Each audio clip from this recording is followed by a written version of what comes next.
Good morning ধৰক কেতিয়াবা আপুনি কাৰোবাক আপোনাৰ পৰিচয়টো দিব লগা হৈছে মানে আপোনাৰ নামটো ক'ব লগা হৈছে চ' ধৰক ময়ে যদি কাৰোবাক দিব বিচাৰোঁ পৰিচয়টো কেনেকৈ দিব পাৰোঁ মোৰ নামটো ব্যৱহাৰ কৰি মই দেখুৱাইছোঁ বস্তুটো একেবাৰে চিম্পুল ৱেত যদি আমি ক'ব বিচাৰিছোঁ মানে একেবাৰে চিম্পুল ধৰণে যদি আমি ক'বলৈ বিচাৰিছোঁ তেতিয়াহ'লে আমি ক'ব পাৰোঁ এনেকৈ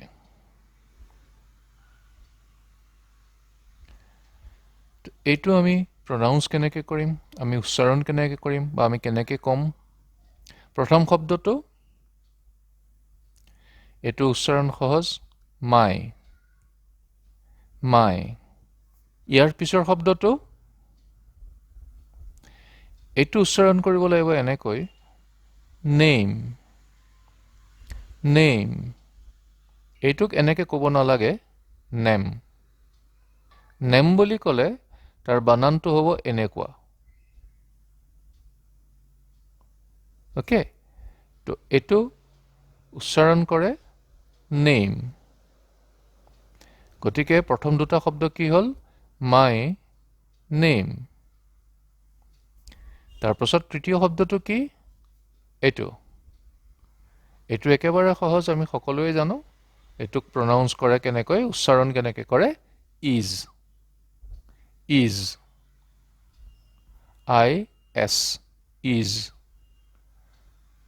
তো এইটো ইছ নকয় সকলোৱে জানোৱেই আৰু তথাপিও মই কৈছোঁ এইটো ইছ নকয় যদিও এছ আছে এছ হৈছে চ' ইছ এনেকুৱা ধৰণৰ লাগিব পাৰে এইটো আমি সকলোৱে জানো এইটো কেনেকৈ কয় উচ্চাৰণ কেনেকৈ কৰে তাৰমানে ইজ ইজ ঠিক আছে তাৰপাছত আমি নিজৰ নামটো ক'ব লাগিব মই যদি মোৰ নামটো কওঁ মই অসমীয়াত যেনেকৈ মই উচ্চাৰণ কৰোঁ মোক ঠিক তেনেকৈয়ে ক'ম অনুপল ভৰালী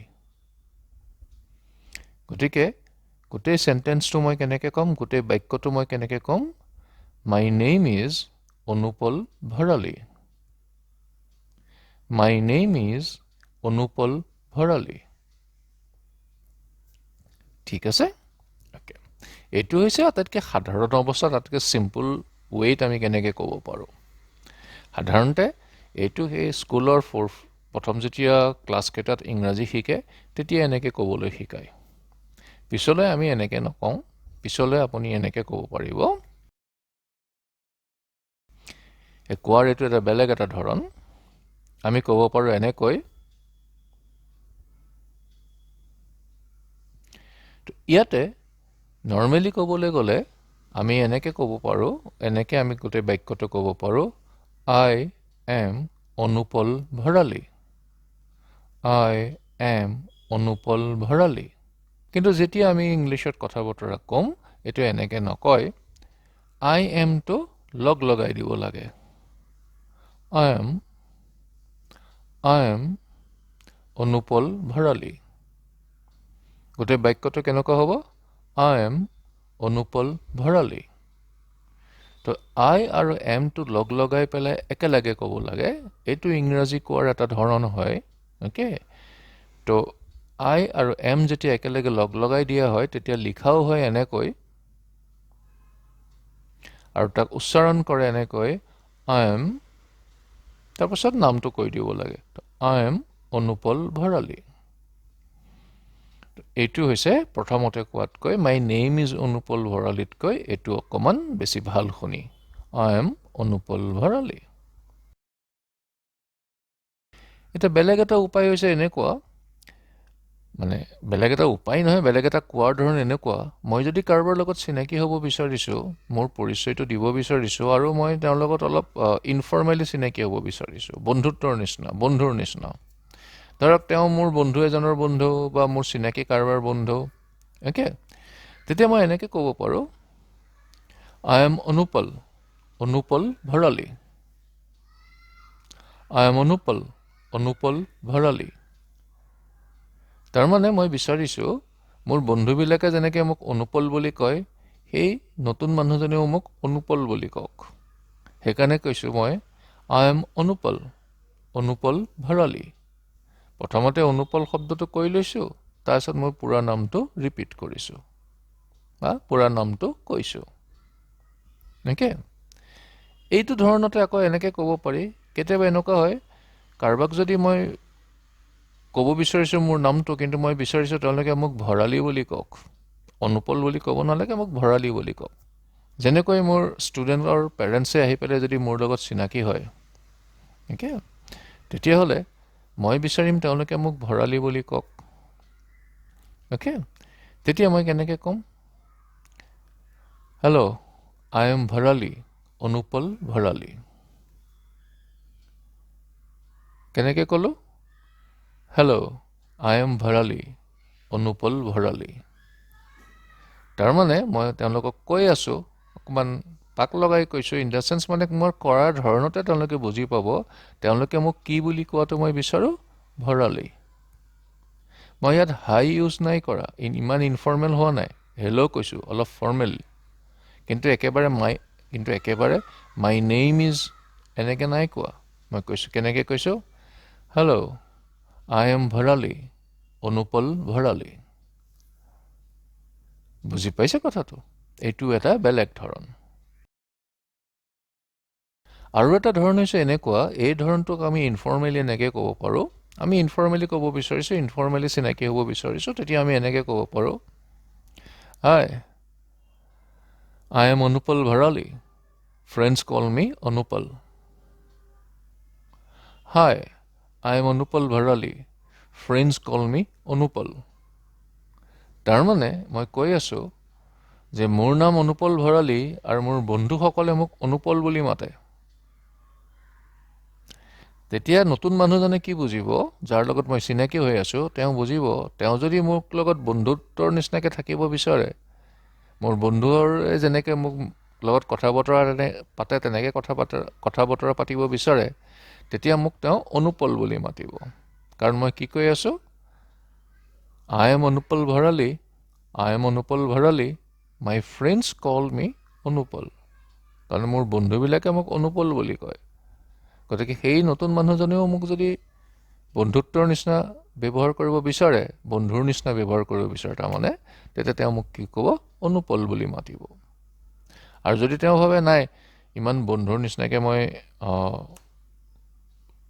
এতিয়াই বন্ধুত্ব কৰিব বিচৰা নাই, মানে সিজন মানুহে ভাবিছে তেখেতে মোৰ লগত এতিয়াই বন্ধুত্ব কৰিব বিচাৰে, তো যেতিয়াই তেখেতে শুনিব মোৰ নামটো অনুপল ভৰালী, তেতিয়া তেওঁ মোক অনুপল বুলি নকৈ পেলাই তেওঁ মোক ভৰালী বুলি ক'ব। বুজি পাইছে? ঠিক একেটা বস্তু উল্টা কৰি দিয়ক। কোনোবা যদি আপোনাৰ লগত চিনাকি হ'বলৈ আহিছে, আহি পেলাই যদি কয়, হাই, আই এম ছ' এণ্ড ছ' মানে অমুক অমুক। অ'কে, মই এটা উদাহৰণ লওঁ। কোনোবাই আহি পেলাই আপোনাক ক'লে, hi, I am Pallav Kalita, friends call me Pallav. এতিয়া আপুনি ভাবিছে, ইমানকৈ নতুনকৈ মানুহজন লগ পাইছোঁ, তেতিয়াহ'লে মই তেওঁক পল্লৱ বুলি মাতিমনে? নাই, তেখেতে কৈছে যদিও মই তেওঁক কলিতা বুলি মাতোঁ। যদিও তেওঁ কৈ আছে বন্ধুৱে মোক কি বুলি মাতে? পল্লৱ বুলি মাতে। আপুনি তেওঁক কি বুলি মাতিব? যিহেতু আপুনি বন্ধুৰ নিচিনা ব্যৱহাৰ কৰিব পৰা নাই, এতিয়াই নতুন চিনাকি হৈছেহে, লাহে লাহে বন্ধুত্ব হ'ব, তাৰপাছত মাতিব পাৰে পল্লৱ। কিন্তু এতিয়াই আপুনি অকণমান সংকোচ কৰিছে, ক'বলৈ গ'লে অলপ হেজিটেট কৰিছে, সেইকাৰণে আপুনি তেওঁক মাতিব কি বুলি মাতিব পাৰে? কলিতা। আৰু তেওঁক যদি আপুনি পল্লৱ বুলিও মাতে, তেওঁ একো বেয়া নাপায়, কাৰণ তেওঁ নিজেই কৈ দিছে ফ্ৰেণ্ডছ কল মি পল্লৱ। আৰু তাকে নকৰি যদি আপুনি তেওঁক কলিতা বুলি মাতে, তেতিয়া তেওঁ একো বেয়া নাপায়। বুজি পাইছে? অ'কে। তো এনেকৈ আমি যেতিয়া নিজৰ পৰিচয় দিওঁ, আমি বেলেগ বেলেগ ধৰণে কথাটো ক'ব পাৰোঁ। আমাৰ নামটোৱে আমি কৈছোঁ, কিন্তু আমি বহুত বেলেগ বেলেগ ধৰণকৈ কৈছোঁ। কেইবাটাও মই ধৰণ শিকালোঁ। প্ৰথমতে আপুনি বেষ্ট হৈছে এনেকৈ শিকিব, যেতিয়া নতুন নতুন শিকিব, আই am Anupal Bharali. Okay, I am, তাৰপিছত নিজৰ নামটো কৈ দিব। গুড এনাফ, যথেষ্ট ভাল। পিছলৈ যেতিয়া আপোনাৰ আৰু অলপ প্ৰেক্টিছ হৈ যাব ইংলিছ কোৱাটো, আপোনাৰ অলপ সহজ লাগিব ইংলিছ কোৱাটো, তেতিয়া আপুনি সেই দীঘলকৈ ক'ব পাৰে, আই এম অনুপল ভৰালী, বা I am Anupal Bharali, friends call me Anupal, বা I am Anupal Bharali, You can call me Bharali. ঠিক আছে? যেনেকৈ ধৰক মই মোৰ ষ্টুডেণ্টক কওঁ কেতিয়াবা যেতিয়া ক্লাছত গৈ পেলাই চিনাকি দিওঁ মানে কওঁ আৰু নিজৰ নামটো পূৰাকৈ সকলোকে ফৰ্মেলি যেতিয়া প্ৰথম ক্লাছ আৰম্ভ হৈ ক'ব লগা হয় I am Anupal Bharali. You can call me Bharali sir. মোৰ ষ্টুডেণ্ট না মোক ছাৰ বুলি মাতিবই অভিয়াছলি গতিকে মই কি কওঁ I am Anupal Bharali. You may call me Bharali sir. বুজি পাইছে? তো ঠিক তেনেকৈ বেলেগ বেলেগ ধৰণকে আমি নিজৰ পৰিচয়টো দিব পাৰোঁ ইয়াত মই কেইটামান এক্সাম্পল দিলোঁ আশা কৰোঁ এই ভিডিঅ'টোৱে আপোনাক অলপ সহায় কৰিব আৰু মই বাক্যকেইটা কি ইউজ কৰিছোঁ কেনেকৈ ইউজ কৰিছোঁ তাৰ লগত উচ্চাৰণবিলাক কেনেকৈ কৰিছোঁ এটা এটা শব্দৰ উচ্চাৰণ কেনেকৈ কৰিছোঁ সেইটো অলপ মন কৰিব বা বেলেগে যেতিয়া ইংলিছ কোৱা মানুহে কথা কয় তেতিয়া মন কৰিব মই এইটোত দুটা বস্তুৱেই খালি গুৰুত্ব দিব বিচাৰিছিলোঁ দুটা বা তিনিটা বস্তুৰ ওপৰত ফাৰ্ষ্ট হৈছে I am বুলি নকৈ পেলাই ক'ব I am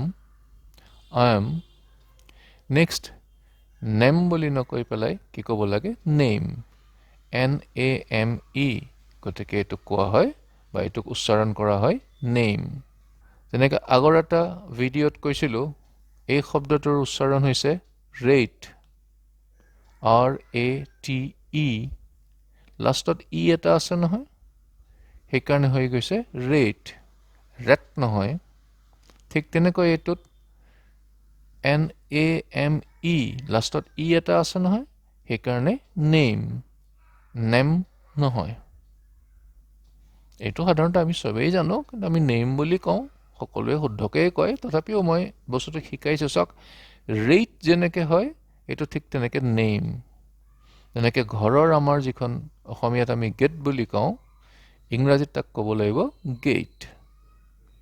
গেট কাৰণ তাতো লাষ্টত এটা ই আছে চ' এই ভিডিঅ'টো ইমানেই ইয়াতে মই আপোনালোকক দেখুৱালোঁ যে আপোনালোকে নিজৰ পৰিচয়টো বেলেগ মানুহৰ আগত কেনেকৈ দিব পাৰে মানে নিজৰ নামটো আপোনালোকে কেনেকৈ বেলেগ বেলেগ ধৰণৰে ক'ব পাৰে ঠিক আছে বাই